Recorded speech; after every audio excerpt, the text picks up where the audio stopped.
All right, so here's a draft of it's just a first draft, so we'll work on this over time. I call it the news credibility. It's interesting. I pasted the wrong thing in there. Okay, well, I pasted the wrong thing, but if I had pasted the right thing, it would say something different. But I've got three categories: things that are probably true, things that are 50-50, a coin flip, and then probably untrue. And I'll just sort of quickly whip through them. These are things that would be probably true. All right? So these are indications of a news story that's probably true. Not guaranteed, just probably. One side is hiding the story. It's probably true. If one side is disagreeing about the story, well, that might be a jump ball. But if one side is doing everything they can to make sure you don't hear it, it's probably true. Right? And don't you think that would be useful for people who don't follow the news to just be aware of that? Wait a minute. Are you saying that when one side just ignores a story, that might mean something? Yes, that totally means something. It means it's probably not true. Or it's probably true, and they don't want you to know it. Here's another one. If both sides, the left and the right, report something is true, it's probably true, right? If the left and the right gave the same story about a political story, no difference, you'd probably think it's true, and you'd probably be right. All right? Doesn't guarantee it, but probably. How about if all the studies, and it's been years since whatever the question is has been studied, but it's been studied for years, and all the studies seem to be in the same direction. You know, maybe a couple outliers, but basically it's all in the same direction. True or untrue? Probably true. Probably true. Now, there are some qualifiers here about who funds it, et cetera. We'll talk about that. But if there were all kinds of different studies, and they've been doing it for years, and they all seem to agree, and there doesn't seem to be money that's driving all the same direction, probably true. Can't guarantee it. All right, how about when the scientific studies match your own observations? This is my favorite one. How do you know that smoking cigarettes causes lung cancer? Well, you got all the science, but even better, you know people who smoke cigarettes who died of lung cancer, and you probably don't know nearly as many who died of lung cancer and did not smoke cigarettes. So that's where your observation very clearly matches the science. That's probably true. All right. How about we've got one narrative or one frame on things predicts better than the other? That might mean something. So sometimes the ability for something to predict is an indicator that it's true. Right? So, for example, if I said, well, you don't need an example. If it predicts, it's probably true. Let's say there's a large body of evidence that something's true, but the evidence comes from lots of different angles. So it might be one kind of science, you know, direct witness report, you know, it's coming, there's a document. That helps. That helps. Not guaranteed, but it helps if you've got evidence from lots of different angles. Look at the Hunter Biden crime family story. The evidence is, you know, you got your documents, you got your multiple, you know, whistleblower types. They're saying the same things. It's coming from different directions. Basically, the completeness of the evidence is what sells it. How about a witness who is under oath and has direct knowledge of the thing? So they're not talking about what they heard from somebody. They saw it, and they're under oath. Probably true, but not guaranteed. More than 50% likely, but maybe not much more. How about if there's a witness, and maybe they're under oath, but there are also documents independent of the witness. There are documents that say the same story. Probably true. Probably true. If you've got a whistleblower and documents, that's a pretty good case. All right, now here's the coin flip ones. These are news stories that no better than 50-50 odds. There's one scientific paper that makes a claim and it's not peer-reviewed. It's not yet peer-reviewed. It doesn't mean it can't be peer-reviewed. It just hasn't been yet. How likely is it to be true? No more than 50%. All right, that's scientifically, or that's a historic norm.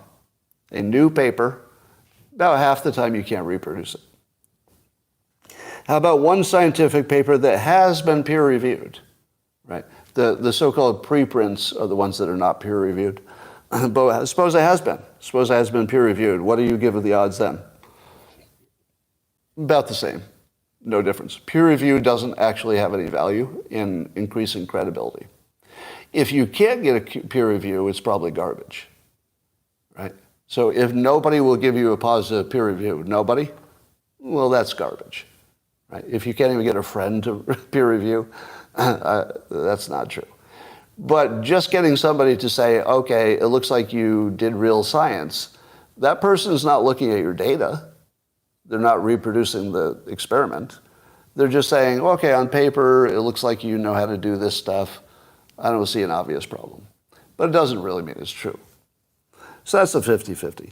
How about a meta-analysis? Somebody looked at a bunch of studies, which individually were not conclusive, and then they said, all right, there might be flaws in all these studies, but we're going to lump them together and see if they sort of lean in one direction or not. What are the odds that the meta-analysis is telling you something true? No more than a coin flip. And you know what the odds were before the meta-analysis? No more than a coin flip. The meta-analysis doesn't add any credibility. Whenever you see a meta-analysis, it means that somebody doesn't know science, or they do know science and they hope you don't, which is probably more the case. Meta-analysis is politically motivated more than anything else. All right, so those are the ones that are a coin flip. Here are things that are probably untrue, probably fake news. So if you see any of these things run in the other direction, this is probably not a real story. Number one, there's lots of money involved. That's it. Ukraine war, lots of money involved. Pandemic, lots of money involved. Climate change, lots of money involved. What can you say for sure about those three topics? That the news is almost certainly fake. Not all of it every time, but those are domains in which you should normally expect the lowest level of believability. The higher the money, the lower the believability. So these things you should dismiss and a hand. Oh, there's a new study about climate change. Dismiss. Oh, but it was done by really credible people. Dismiss. There's too much money involved for you to believe science on those topics. Doesn't mean the science was wrong, but if you believe it, there's something wrong with you, because that's not the right take. The right take is you're going to have to wait for a shit ton of science when a lot of money is involved. I mean, I'm not even sure you could ever cross my bar of believability personally. All right, how about if neither CNN nor Fox News, so that would sort of representing the left and the right news, if neither of them say it's true, is it true? Both Fox News says, no, that's not true. And CNN agrees, that's not true. It's probably not true. Probably not true. If you can get both the left and the right to say it's not true, probably not true. Not guaranteed. Suppose you have one anonymous source. Forget about it. One anonymous source is never true. I mean, that's just bullshit. Suppose you have two anonymous sources to say the same thing. Bullshit. Complete bullshit. Two anonymous sources have no credibility whatsoever. How about you have one witness under oath, but the only evidence the witness under oath has is what anonymous people told him. No credibility. That would be the UFO situation.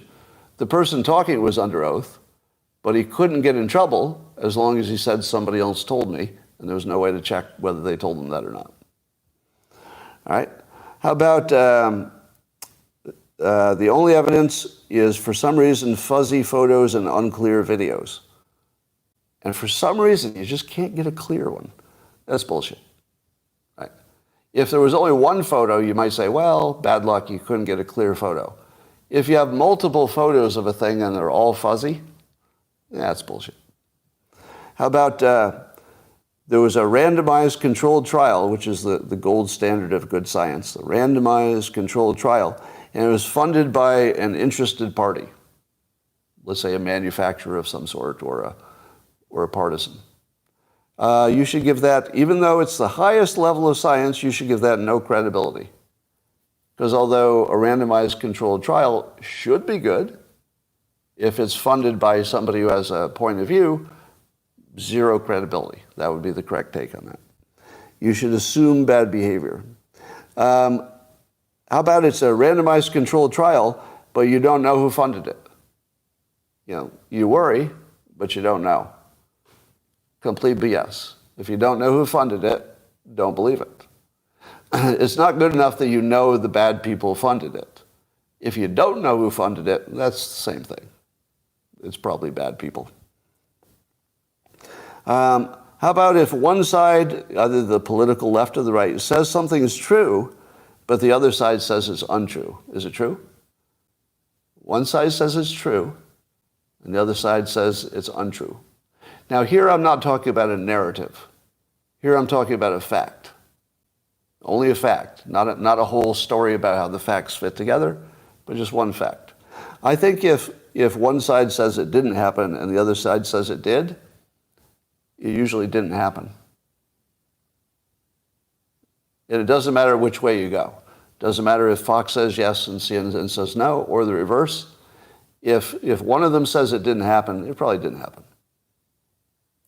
So the examples of that are, there's a video in which somebody seemed to have claimed something outrageous. CNN says, yep, here's the video, he's claiming something outrageous. And then you go to Fox News and they say, well, here's the video in its totality. And if you show the whole video, it shows that the clip was misleading. It's the one who says it was misleading was right. And again, you could reverse those. But the one who debunks it is going to be the right one. It's not the one who makes the claim and they're done with it. So that's a red flag if they don't agree. Now here's where you could expect them to disagree about the Hunter Biden story, right? Because that's a narrative. But you don't see them disagreeing on the facts. Did Devon Archer say this sentence? They both report that he did. It's just that they collectively put it together and spin it a different way. That's different. But the facts seem to be the same on both sides. Just some like to emphasize them. All right, how about the story is about a public figure, and there's video and audio to support the story. So it's a public figure, and you can see for yourself. It's right on the video. It's right on the audio. What credibility do you give that? It should be close to zero, even on video.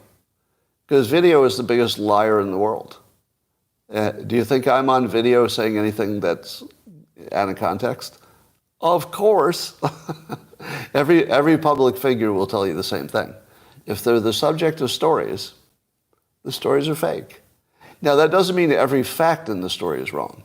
I'm not saying that. I'm saying that there's always context about the story that the story doesn't know, and only the public figure knows sometimes. So yeah, all stories about public figures, if they make your hair catch on fire, that person said what? It's fake. Right? Now, if somebody died, it might be true, right? But if somebody said something that made somebody offended, those are never true. Somebody had terrible behavior, allegedly, according to somebody who talked to somebody, probably not true. Probably not true. All right, and then, of course, any new news is likely to be fake because of the fog of war. So there's your list. Let me get a little feedback. So it's just the first draft. Is it useful? Would you be able to use it for anything? As in saying, oh, you're making a claim that's at the bottom of this list of credibility.